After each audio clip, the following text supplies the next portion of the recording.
Hello बच्चों। आज के अध्ययन में हम लोग सांख्यिकी के कार्य और उसके महत्व का अध्ययन करेंगे। तो सांख्यिकी के कार्य क्या क्या कार्य हैं, इसको आज की इस वीडियो में हम लोग अध्ययन भी करेंगे और उदाहरण के द्वारा समझेंगे भी। सांख्यिकी का महत्व जो है वो दिनों दिन बढ़ते ही जा रहा है और इसकी उपयोगिता का महत्वपूर्ण कारण यह है कि इससे महत्वपूर्ण कार्यों को संपन्न किया जाता है। एक प्रसिद्ध विद्वान है बर्गेस ने, उन्होंने इसके कार्यों को स्पष्ट करते हुए कहा है, सांख्यिकी का मौलिक उद्देश्य अज्ञानता, पक्षपात, निरंकुशता, परंपरावादिता,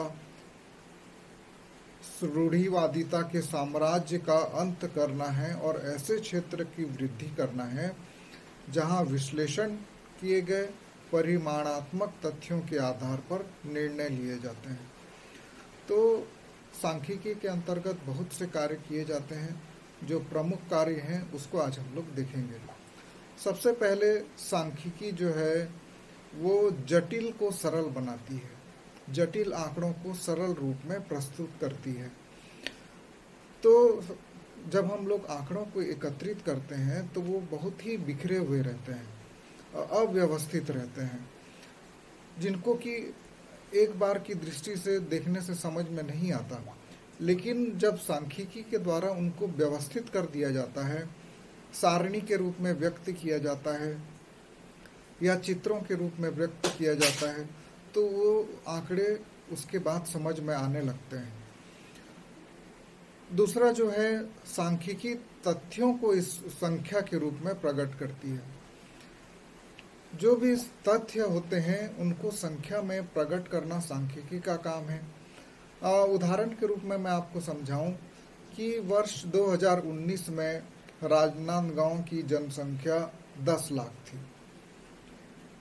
तो ये आपको समझ में आ रहा है कि हाँ, लगभग 10 लाख के आसपास थी। और यदि हम ये कहें कि इस वर्ष 2019 में राजनांदगांव की जनसंख्या बहुत अधिक थी, तो ये आपको समझ में नहीं आएगा कि आप कुछ भी अनुमान लगा सकते हैं। हो सकता है 20 लाख का अनुमान लगाएं या हो सकता है आप 5 लाख का ही अनुमान लगाएं। तो इससे कुछ स्पष्टता प्रकट नहीं होती है। लेकिन यह कहना कि 2019 में राजनांदगांव की जनसंख्या 10 लाख थी, उससे बहुत कुछ बातें स्पष्ट हो जाती हैं। तो इस प्रकार जो सांख्यिकी है वो तथ्यों को अंकों के रूप में प्रकट करती है, जिससे कि स्पष्टता आ जाए। उसके बाद तीसरा काम देखते हैं, सांख्यिकी व्यक्ति के ज्ञान और अनुभव में वृद्धि करती है। जैसे जैसे हम सांख्यिकी के आंकड़ों को देखते हैं वैसे वैसे हमारा ज्ञान भी बढ़ता जाता है और हमारा अनुभव भी बढ़ता जाता है। जैसे कि उदाहरण के रूप में मैं कहूँ कि यह कहा जाए कि भारत में आयकर की दर बहुत ज़्यादा अधिक है, तो इससे कथन जो है वो स्पष्ट नहीं हो रहा है। लेकिन यदि मैं तुलना करूं कि पाकिस्तान में आयकर की दर इतना है, चाइना में इतना है, इंग्लैंड में इतना है, अमेरिका में इतना है, और उसके साथ ही साथ मैं भारत की आयकर की दरों को भी प्रदर्शित करूं, तब आपको स्पष्ट रूप से आ जाएगा कि बाकी विश्व में आयकर की दरें क्या हैं और भारत में कितनी है और वो किस प्रकार बाकी देशों की तुलना में ज़्यादा है। तो इससे हमारे ज्ञान में वृद्धि की जाती है, क्योंकि तुलना किया जाता है, और अनुभव में भी वृद्धि होता है साथ ही साथ। उसके बाद नीति निर्धारण में सहायक होती है जो सांख्यिकी है। आप लोगों ने देखा होगा कि राज्य सरकारें और केंद्र सरकारें फरवरी माह में बजट प्रस्तुत करती हैं। तो जो बजट प्रस्तुत किया जाता है उसका मुख्य आधार सांख्यिकी ही होता है, और सांख्यिकी के द्वारा एकत्रित किए गए आंकड़ों के आधार पर ही बजट बनाया जाता है, नीतियां बनाई जाती हैं। कई प्रकार की नीतियां बनाई जाती हैं जो अनुसंधान किए जाते हैं, जैसे कि बाल विवाह के लिए नीति बनाना, मद्य निषेध, शराबबंदी के लिए नीति बनाना, औद्योगिक नीति बनाना, राष्ट्रीयकरण की नीति बनाना आदि सभी विषयों के लिए सांख्यिकी के आंकड़ों की सहायता ली जाती है। इस प्रकार ये एक राष्ट्र में या एक राज्य में ये बहुत ही महत्वपूर्ण योगदान देती है। इन्हीं के आधार पर सारे कार्य किए जाते हैं। उसके बाद तुलनात्मक रूप में ये सांख्यिकी जो है तथ्यों को प्रस्तुत करती है। बिना तुलना किए हम लोग सही निष्कर्ष नहीं निकाल सकते हैं।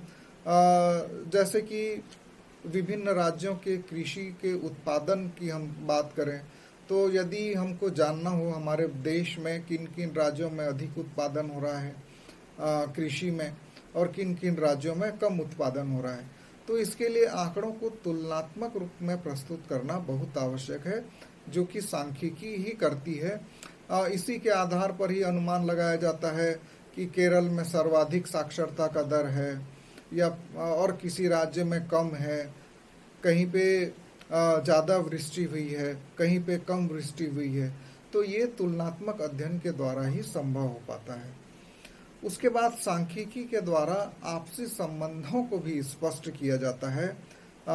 जैसे कि सह संबंध आगे जाके हम लोग पढ़ेंगे, गुण साहचर्य की रीतियां को अपनाया जाता है और विभिन्न तथ्यों के बीच में संबंध स्थापित किए जाते हैं। जैसे कि मांग और पूर्ति के बीच में संबंध स्थापित किया जाता है। जिसको मैं सरल शब्दों में समझाऊं कि यदि मांग ज़्यादा है, पूर्ति कम है, तो वस्तुओं के दाम बढ़ जाते हैं। यदि मांग कम है और पूर्ति ज़्यादा है तो वस्तुओं के दाम कम हो जाते हैं। ये सामान्य सा मांग और पूर्ति का नियम है, जो हम लोग सामान्य जीवन में भी पाते हैं। बाज़ारों में आप लोगों ने देखा होगा, सब्जियों के दाम घटते बढ़ते रहते हैं। वो इसी मांग और पूर्ति के नियम पर ही आधारित होते हैं। उसके बाद आयु और अंधेपन का संबंध, अर्थात जैसे जैसे आयु बढ़ती जाती है, अंधापन की संख्या भी बढ़ते जाती है। तो इस प्रकार से बहुत सी चीज़ों के बीच में संबंध स्थापित किया जाता है सांख्यिकी के द्वारा। उसके बाद सांख्यिकी के द्वारा हम लोग किसी भी समस्या की गहनता का अनुभव करते हैं। संख्यात्मक रूप में व्यक्त होने के कारण वो समस्या कितनी गंभीर है और उस पर और कितना अध्ययन जरूरी है, इस बात का अध्ययन भी हम लोग सांख्यिकी के द्वारा करते हैं। जैसे कि मैं समझाऊं, भारत की जनसंख्या 1961 में 43.9 करोड़ थी, लगभग 44 करोड़ थी, और आज 2019-20 में हम पाते हैं कि भारत की जनसंख्या लगभग 135 करोड़ है।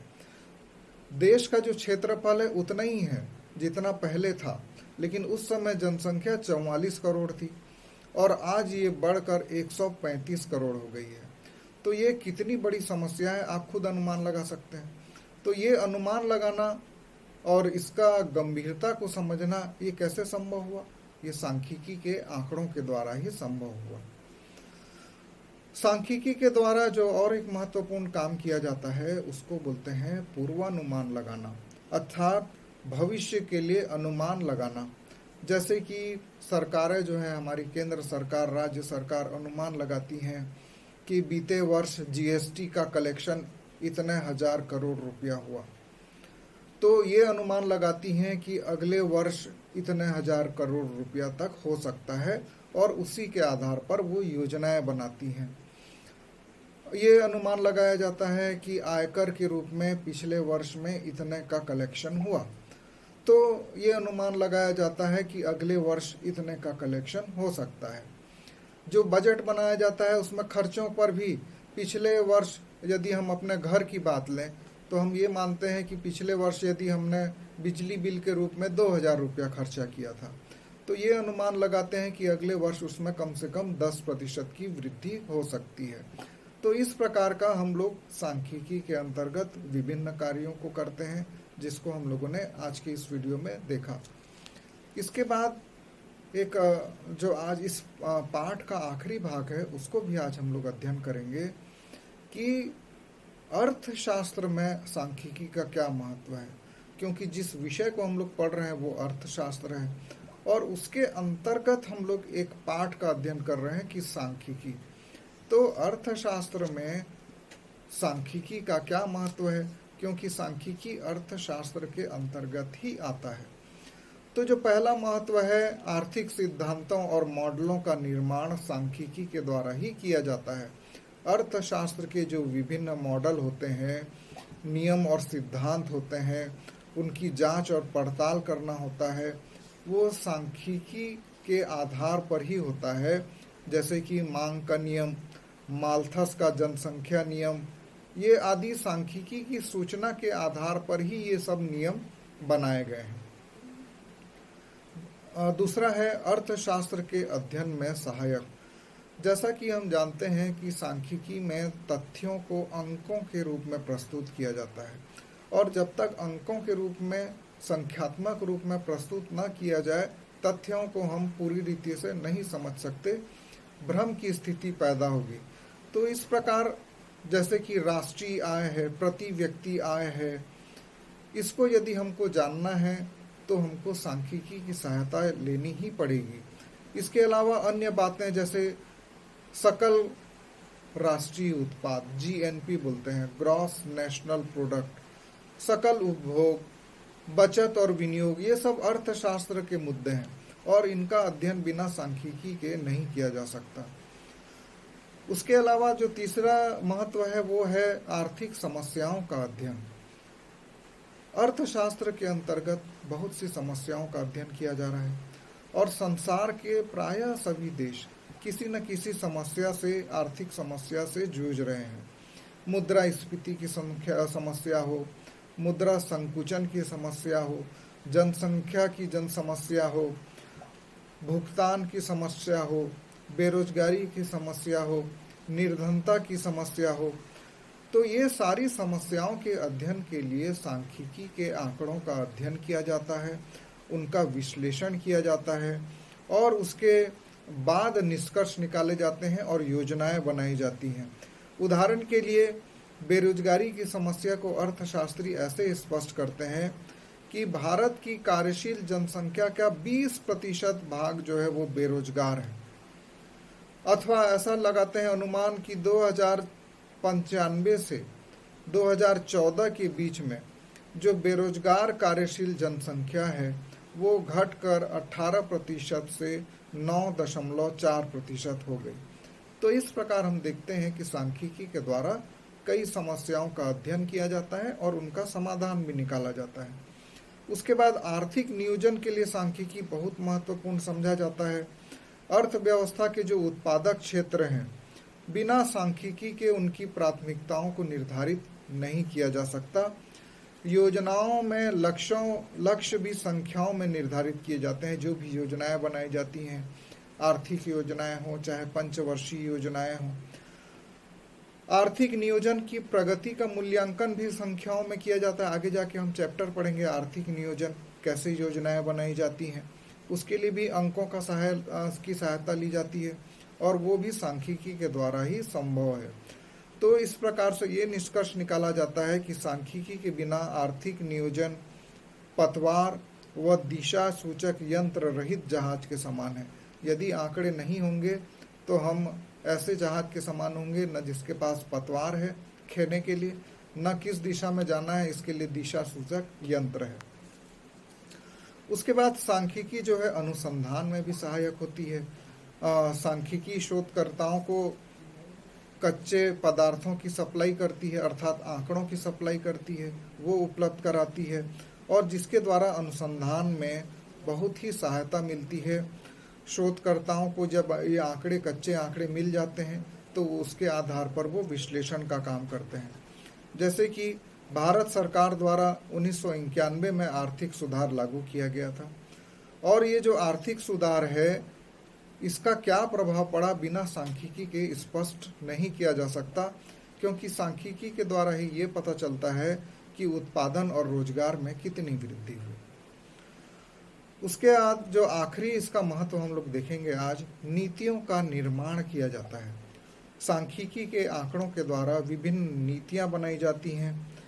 जो वित्त मंत्री होते हैं देश के, वो सांख्यिकी के अध्ययन के द्वारा ही आय की वृद्धि में के स्रोत में और कितना वृद्धि करना है या कमी करना है, कर में वृद्धि करना है या कमी करना है, इसका निर्णय लेते हैं।